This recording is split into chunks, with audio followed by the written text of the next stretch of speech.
So many of us needed those words of comfort this week.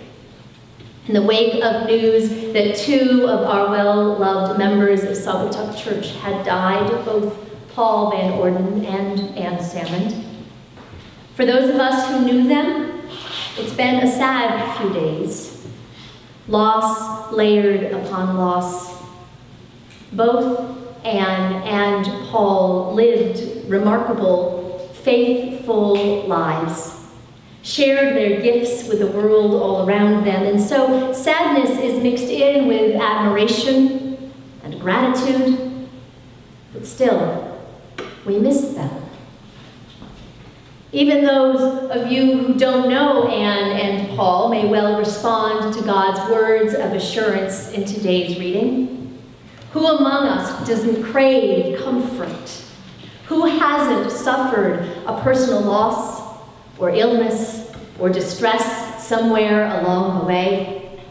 Who hasn't laid awake in the middle of the night, worrying over a pile of bills, the well-being of the children, or the status of our society? It's become almost a cliche to mention the divisions in our country. What feels to many of us like heightened tensions and sharper divisions between neighbors, the kind that strain the bonds of civility and threaten to undermine the festive mood when extended family gathers for Thanksgiving dinner. And even more sobering, we know that loneliness has reached chronic proportions in our nation and indeed around the world, so that the UK has actually appointed a minister of loneliness to address the epidemic in Great Britain. I think we need to get one of those. At the Pivot Ministries Gala last night, attended by 18 members of Saugatuck Church and scores of other Pivot supporters, the executive director, Richard Williams, reminded us that somewhere in every family there are people who have been affected by the vagaries of addiction. And recent articles in my Facebook feed report that young people and middle-aged men in our country are ending their own lives in increasing numbers. Comfort, comfort, oh my people, says our God. Of course, we are not the first to experience such discombobulated lives. The words we hear this morning were first uttered in the wake of a devastating loss for the Israelites. The Babylonians had invaded their kingdom, destroyed their capital city, exiled the people, scattered them all across the land. In some ways, akin to the experience of native peoples here in North America, the Israelites were unmoored and their way of life upended, so that their very identity as a people was put in jeopardy. Other prophets, most notably Jeremiah and Ezekiel, blamed the Israelites for their plight, suggesting that it was their own lack of faithfulness to God that had brought on this calamity, that God had turned God's back on them. But then, enter Isaiah, replacing those words of shame and blame with words of assurance. Like a healing balm poured out, God has not abandoned you. On the contrary, God is on the way to end your suffering and to restore your fortunes. Thunder in the desert. Prepare for God's arrival, declared the prophet. Or, in the more familiar translation, the one quoted by John the Baptist, as related in the Gospel of John, prepare a way in the wilderness. Make the road straight and smooth, a highway fit for our God. Fill in the valleys, level off the hills, smooth out the ruts, clear out the rocks. And then, God's bright glory will shine, and everyone will see it. How badly do we need to hear that? The promise that God is on the move. How like the Israelites are we, longing for a little divine transformation in the wilderness, whether that wilderness is addiction or isolation, poverty, or the literal wilderness occupied by countless seekers of asylum at our southern border or halfway around the globe. Everywhere I go, I hear those words of longing. And so it is the invitation to shout, to speak loud and clear that caught my ear this week, along with that invitation to make a way. Like every generation before us, we need to hear a word of hope to restore the soul.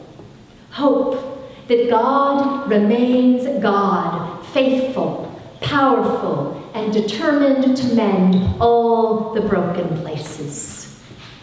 Friends, this is why we have church.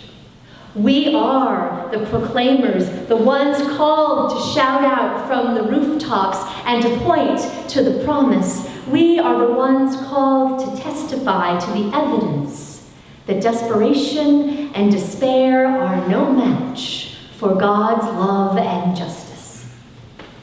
But we only announce it because someone else told us first. Someone showed us what hope looks like, what love feels like. Someone cleared the way for us when we needed it most. Maybe that someone was Anne Salmond or Paul Van Orden. Maybe it was Dan Long or Jane Mangold or Betty Rayla or Margaret Inling. Maybe you were sharing coffee with Paul one day when he leaned over in that characteristic way and asked you a question, and then another, and listened deeply so that you felt like your story really mattered.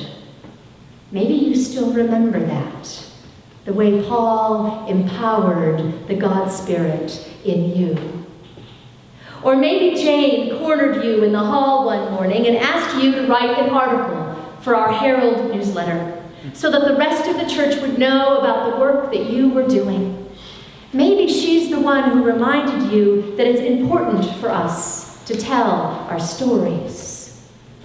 Maybe Dan crossed the room to welcome you during fellowship hour, the first time you came to church, greeted you with that smile that lit up his face, and so gave you a small taste of God's beloved community. Or maybe you met Anne while she and Willie still served as missionaries in Uganda, and so you learned about her fierce commitment to children, especially those living with AIDS. Maybe her commitment even inspired you to ask how you might use your own gifts to make a difference in God's world. And if you joined us on the youth mission trip to the Navajo Nation last June, maybe you met Brian Anderson's brother Caleb, one of the high schoolers who joined us after Brian himself died in a car accident last December and had his memorial service here in this sanctuary. Maybe you've heard Caleb testify to the ways that Brian loved his family and left his mark on Caleb's spirit during that too short life. Every one of the saints for whom we will light a candle this morning did something to help pave the way toward greater love and justice.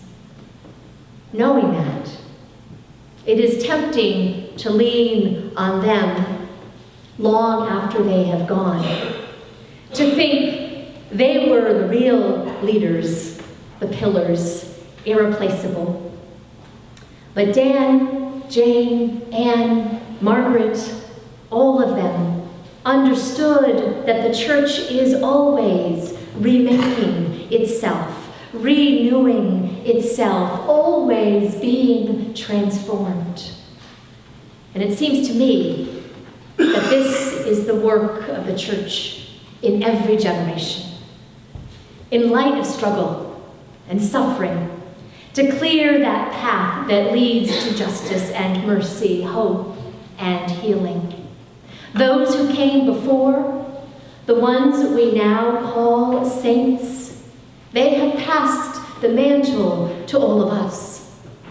It may well have been their witness that inspired our own, but now it's our turn to share the good news, to show others what hope looks like, what love feels like.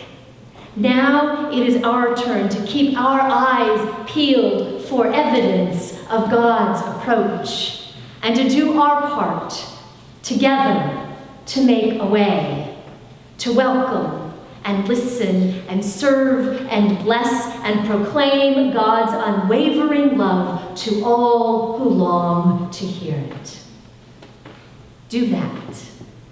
Do it faithfully, the best we know how, supporting each other as we go.